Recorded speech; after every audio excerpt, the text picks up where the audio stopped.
ফুলালিগো দেশের নাম আসাম দেশে কললি বাগান বানাই দেবি আমরা সোনার আসাম আসাম দেশে কললি বাগান বিজেপি জিন্দাবাদ भारतीय जनता पार्टी जिंदाबाद हेमंत बिस्वा शर्मा जिंदाबाद हेमंत बिस्वा शर्मा जिंदाबाद अनमोल जिंदाबाद बीजेपी जिंदाबाद আমাৰ চাহ জনগোষ্ঠী আদিবাসীসকলৰ কাৰণে এটা ঐতিহাসিক দিন বুলি আমি ভাবোঁ কাৰণ মাননীয় মুখ্যমন্ত্ৰী ডক্টৰ হিমন্ত বিশ্ব শৰ্মাই আমাৰ চাহ বাগিচাত বসবাস কৰি থকা শ্ৰমিকসকলৰ লাইনত যিখিনি মাটি আছে সেই মাটিখিনিৰ সেই মানুহখিনিক ভূমি অধিকাৰ আজি দিছে গতিকে আমি অসম চৰকাৰক ধন্যবাদ জ্ঞাপন কৰিছোঁ মাননীয় মুখ্যমন্ত্ৰী ডাঙৰীয়াক ধন্যবাদ জ্ঞাপন কৰিছোঁ আমাৰ সমূহ ৰাইজক আমি ধন্যবাদ জ্ঞাপন কৰিছোঁ কাৰণ সকলো ৰাইজৰ আশীৰ্বাদতে এইখিনি কাম হৈছে গতিকে আমি চাহ মৰ্চা ফালৰ পৰা আৰু সকলো ৰাইজৰ ফালৰ পৰা আমি ধন্যবাদ জ্ঞাপন কৰিছোঁ আৰু এই চৰকাৰখনে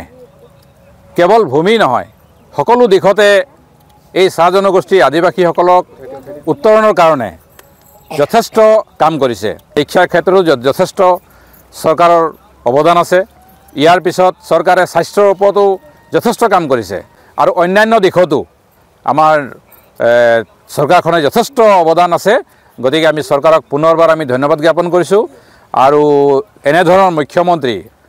ডক্টৰ হিমন্ত বিশ্ব শৰ্মা তেনেধৰণৰ মুখ্যমন্ত্ৰী আমি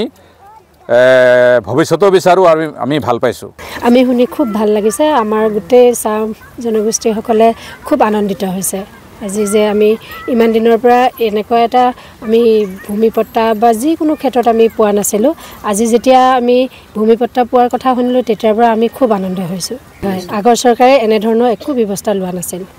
এইখন প্ৰথম ইয়াৰ কিছুমান সুবিধা আৰ্থিক হওক সামাজিক হওক স্বাস্থ্য হওক সাংস্কৃতিক হওক সকলো ক্ষেত্ৰতে এই চৰকাৰে যিমানখিনি সুবিধা লৈছে আমি খুব আনন্দিত হৈছোঁ কথা ৰখা প্ৰতিশ্ৰুতি ৰখা মাননীয় মুখ্যমন্ত্ৰী ডক্টৰ হিমন্ত বিশ্ব শৰ্মা ডাঙৰীয়াক প্ৰমুখ্য কৰি সকলোকে এখন বিজেপি চৰকাৰক আমি ধন্যবাদ আৰু কৃতজ্ঞতা স্বীকাৰ কৰিছোঁ বিশেষকৈ আদিবাসী বা চাহ জনগোষ্ঠীৰ ৰাইজসকলক যি কথা দিছিলে প্ৰতিশ্ৰুতি দিছিলে ভূমিপট্টা প্ৰদান কৰিব বুলি লগতে আগন্তুক দিনত যি মজুৰি বৃদ্ধি কৰাৰ পদক্ষেপ গ্ৰহণ কৰিছে বা আজি প্ৰস্তাৱ লৈছে আজি বিধানসভাত পুনৰবাৰ কৈছোঁ যে এইজন মুখ্যমন্ত্ৰীৰ নেতৃত্বতেই অসম তথা বিজেপি চৰকাৰে যি সাহসী পদক্ষেপ গ্ৰহণ কৰিলে সমূহ অসমবাসীক হৈ